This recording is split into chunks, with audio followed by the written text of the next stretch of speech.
انسان کی سوچ بدلنے کی جو عمر ہے نا وہ 40 سال ہوتی ہے، 40 سال کے بعد وہ نہیں بدلتا۔ ہاں جو لوگ کتابیں پڑھتے ہیں ان کے بارے میں کہا جاتا ہے کہ وہ اپنے فلیکسیبل ہوتے ہیں، ان کے مائنڈ اور ان کی اپروچ چینج ہو سکتی ہے، کنونس ہو سکتے ہیں، نئی نئی باتیں اگر نئے نئے آرگومنٹس ہیں تو کنونس ہو جاتے ہیں جو کتاب پڑھتے ہیں۔ تو میاں صاحب کو تو پتہ ہے ماشاء اللہ کا، آپ کا کیا خیال ہے کتنی کتابیں مہینے میں وہ ختم کرتے ہیں؟ میاں صاحب کو چھوڑیں، میں تو کسی کوئی پولیٹیکل لیڈر کو میں نے تو نہیں دیکھا کوئی کتابیں پڑھتے۔ ہاں یہ بھٹو صاحب پڑھتے تھے، بینظیر بھٹو صاحب پڑھتے تھے، خواجہ آصف صاحب کو میں نے کتابیں پڑھتے دیکھا، جو میں نے 2-4 لوگوں کو جن کو میری ایکسیس ہے۔ خیر یہ ٹاپک اور سائڈ پہ چلا جائے گا۔ سو اینی وے میاں صاحب نے ایز یوزول انہوں نے خان صاحب کے لیے تھوڑی سی ایک اسٹیبلشمنٹ کو یہ سوچنے میں مجبور کر دیا کہ میاں صاحب کو اگر سویپنگ پاورز مل گئی، سب کچھ مل گیا، تو میاں صاحب تو پھر بعد سنبھالے نہیں جائیں گے۔ جیسے آج مشاہد حسین صاحب نے کہا جی قیدی نمبر 804 نہیں سنبھالا جا رہا، تو انہیں احساس ہوا ہوگا کہ بھئی یہ تو ہم یہ خان صاحب کے ساتھ مل کے یہ نواز شریف صاحب کے ساتھ مل کے جو کچھ بھی فیوچر کا پلان کیا جا رہا ہے، یہ تو ابھی سے آتے انہوں نے اپنی انٹینشن انہوں نے ظاہر کر دی۔ وہ واپس آ کے ملک کو اکانومی کی بات نہیں کر رہے، وہ غربت کی بات نہیں کر رہے، اسٹیبلٹی کی بات نہیں کر رہے، دنیا میں دوبارہ اپنی پاور ہم اپنی جو لاسٹ ہماری وہ ہے پریسٹیج ہے وہ اس کو ریگین کرنے کی بات نہیں کر رہے، جاب لیس ہیں، یہاں پہ بہت سارے ایشوز ہیں، ان کی بات کرنے کی بجائے وہ آ کے وینڈیٹا اور وہ ریونج پہ آنا چاہتے ہیں، اور وہی بات تو وہ اس بیان کے بعد اسٹیبلشمنٹ یقینی طور پر پلان بھی سوچے گی کہ میاں صاحب نے تو پھر واپس آ کے وہی پھٹے چوک دیاں گے تو اسی کسی نے نہیں چھڈاں گے والا یہ جو حساب ہے۔ So what should they do, ایک چیز ڈیولپمنٹ جو ہوئی ہے، سو دیر از، میرا یہ خیال ہے پلان بی جو ہے نا وہ اس پہ کام ہو رہا ہے۔ اور پلان بی کا مطلب یہ نہیں ہے کہ میاں صاحب کو نہیں آنے دیں گے، لیکن اب اس لیول کا ٹرسٹ نہیں ہوگا جس لیول کی پہلے انڈرسٹینڈنگ چل رہی تھی۔ دوسری ڈیولپمنٹ ہوئی ہے وہ عمران خان صاحب کے حوالے سے ہوئی ہے کہ ان کی وہاں سے اٹک جیل سے ان کو یہ اڈیالہ جیل جو ہے نا وہاں پہ بھیجنے کا حکم دے دیا گیا، اور خبریں آ رہی تھیں شاید ان کو ٹرانسفر بھی کر دیا گیا۔ پہلے یہ ہو رہا تھا کہ وہ اس وجہ سے بھی جیل میں نہیں رکھ رہے تھے کہ یہ جو آپ کی اڈیالہ جیل ہے بہت بڑی جیل ہے، یہاں پہ بڑے بڑے کرمنلز ہیں، بہت بڑے بڑے مطلب ڈینجرس لوگز ہیں، بہت آپ کی بینڈ آرگنائزیشن کے لوگ ہیں، مطلب دہشت گرد تک یہاں پہ ہیں، اور بہت بڑی جیل ہے، کیپیسٹی سے بہت زیادہ جیل ہے۔ سو جیل حکام ڈرے ہوئے تھے کہ خان صاحب کو لایا گا کبھی کوئی خدا نہ خواستہ کوئی وہاں پہ انریسٹ کوئی چیزیں نہ ہو جائیں جو ان کی سیکیورٹی کے لیے ٹھیک نہیں تھا، لہٰذا ان کے لیے اٹک جیل کو وہ جو کہتے ہیں اس لیے ان کو پک کیا گیا۔ But now is back to the barracks, اور ان بیرکس میں جہاں پہ ان کو رکھا گیا ہے یا جو ان کو فیسلٹیز دی گئی ہے، اس سے پہلے یہاں پہ یہ نواز شریف صاحب خود بھی رہے ہیں، اور پھر بتایا جاتا ہے کہ پرویز الہی صاحب بھی رہے ہیں، چودھری شجاعت بھی رہے ہیں، یوسف رضا گیلانی بھی رہے ہیں، اور پھر آصف علی زرداری بھی رہے ہیں، عمران خان صاحب بچ گئے تھے انہوں نے بھی وزٹ کر لیا۔ سو بعض کہتے ہیں وہاں پہ ملنا ملانا آنا جانا شاید ذرا آسان رہے گا خان صاحب سے بات چیت کرنے میں، کیونکہ یہ کہا جا رہا ہے کہ دیر از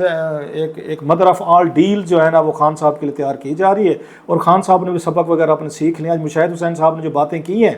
تو انہوں نے کہا جناب کہ یہ تو ہوتا رہتا ہے، آپ کو پتہ ہے کون سی معافی تلافی بھی ہو جاتی ہے، لوگ پاؤں بھی پکڑ لیتے ہیں، یہ ماضی میں بھی ایسی چیزیں ہوتی ہیں، صلح بھی ہو جاتی ہے، لڑائی بھی ہو جاتی ہے، تو کون سی بڑی بات ہے۔ سو ہی واز سیئنگ کہ مدر آف آل ڈیل جو ہے وہ بھی ممکن ہے ان سے عمران خان صاحب سے ہو سکتی ہے، اور دوبارہ یہ جو ہماری اسٹیبلشمنٹ ہے اور ان کے درمیان رابطے وہ ہو سکتے ہیں، اور ایک نئے سرے سے ایک ٹرسٹ بلڈنگ ایک میسر سی بی ایم کی جا سکتی ہیں۔ تو وہ جو ایک ہماری اسٹیبلشمنٹ نواز شریف سے تھوڑی سی دور ہوئی ہوگی جس کے لیے شہباز شریف صاحب وہاں لندن گئے تھے، تو اس کو برج کیا جا سکتا ہے۔ جو آج انہوں نے آپ نے سنا ہی ہوگا مشاہد حسین صاحب نے کہا کہ مدر آف آل ڈیلز کی بات کی کیسے، اور باجوہ صاحب کی بات کی کہ لڑائی ہوئی پی ڈی ایم کی ہوئی، اور پھر عمران خان صاحب کو فائدہ ہوا، پاپولر ہو گئے۔ باتیں تو انہوں نے بہت ساری ٹھیک کی ہیں کہ وہ 2022 مارچ میں ان کی کہانی ختم ہو گئی تھی، اور میں یہ پہلے مطلب کئی پروگراموں وی لاگ میں کہا ہے، واقعی انہوں نے کہا جی 8-10 سیٹیں نہیں ملنی تھی۔ انہوں نے مشاہد حسین صاحب نے کہا ہے اگر عمران خان کو کنٹینیو کرنے دیتے تو 8-10 سیٹیں نہیں لے سکتے الیکشن ہوتے۔ میرا خیر ہے اس پہ ڈفرینٹ تھا، میں 20-25 کی بات کرتا تھا اس وقت، انہوں نے 8-10 پہ رکھا ہے۔ اب سوال یہ ہے جو مین کہ کیا عمران خان صاحب کے اسٹیبلشمنٹ کی جو موجودہ ہے وہ صلح صفائی ہو سکتی ہے، مدر آف آل ڈیلز ہو سکتی ہے؟ مجھ سے اگر پوچھیں ناٹ پاسبل۔ لوگ کچھ بھی کہتے رہیں، امیدیں دلاتے رہیں، ادھر ادھر سے بیانات آتے جائیں، نہیں۔ جتنی اس وقت ایک اس لیول پر چلے گا، عمران خان صاحب کی تو بڑی خواہش ہے، وہ تو جیل جانے سے پہلے کہتے تھے میں ان سے جناب منیر صاحب سے بات کرنا چاہتا ہوں، عاصم صاحب سے ملنا چاہتا ہوں، وہ آگے سے نہیں ملتے۔ میرا نہیں خیال کہ اس وقت اسٹیبلشمنٹ جو ہے نواز شریف صاحب سے یا پی ایم ایل نواز سے ہٹ کے وہ خان صاحب کو آپشن بنا کر لے آئے گی، کیونکہ انہیں ابھی بھی فیل ہوتا ہے کہ ان کو ہینڈل کرنا زیادہ آسان ہے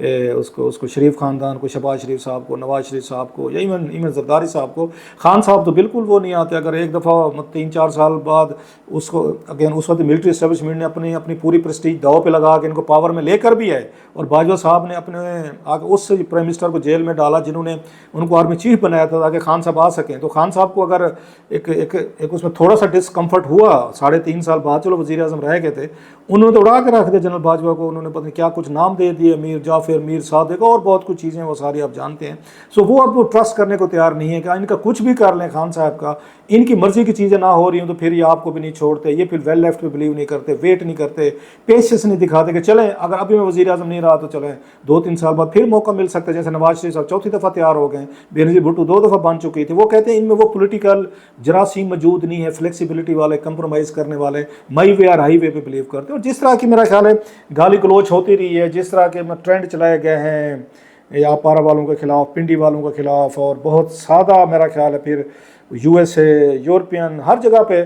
تو اتنی زیادہ میرا خیال پوائزنس ایک انوائرمنٹ رہا ہے کہ ان کی اس کے باوجود ان کی نواز شریف صاحب کے تھریٹ کے باوجود اسٹیبلشمنٹ ابھی بھی کوشش کرے گی کہ نہیں کہ PM نواز کے ساتھ ہی ہم کچھ عرصہ چلا کر دیکھیں. وہ عمران خان صاحب کے ساتھ مجھے نہیں لگتا، میں ریڈنگ میں غلط بھی ہو سکتا ہوں، کہ وہ خان صاحب کو دوبارہ جو ہے نا وہاں سے ریلیز کریں، الیکشن لڑائیں اور پھر ان کو پرائم منسٹر بنوائیں. کیونکہ نواز شریف صاحب نے تھریٹ کر دے وہ جنرل باجوہ اور جنرل فیض کو نہیں چھوڑیں گے، مجھے نہیں لگتا. بہرحال اگر آپ کو اس میں خوش رہنا چاہتے ہیں، فیئر انف کہ ٹھیک ہے، کہ آپ کو لگتا ہے کہ نہیں جی نواز شریف صاحب کی اور اسٹیبلشمنٹ کی لڑائی ہوگی اور اس میں سے عمران خان صاحب کا چانس بن گیا کیونکہ خان صاحب جو ہیں یہاں پر آ گئے ہیں، اڈیالہ بھیج دیے گئے ہیں، یا ان کے کچھ پارٹی ورکر جو ہیں ان کی ضمانتیں ہو گئی ہیں، مجھے نہیں لگتا سر. وہ کہتے ہیں نشتہ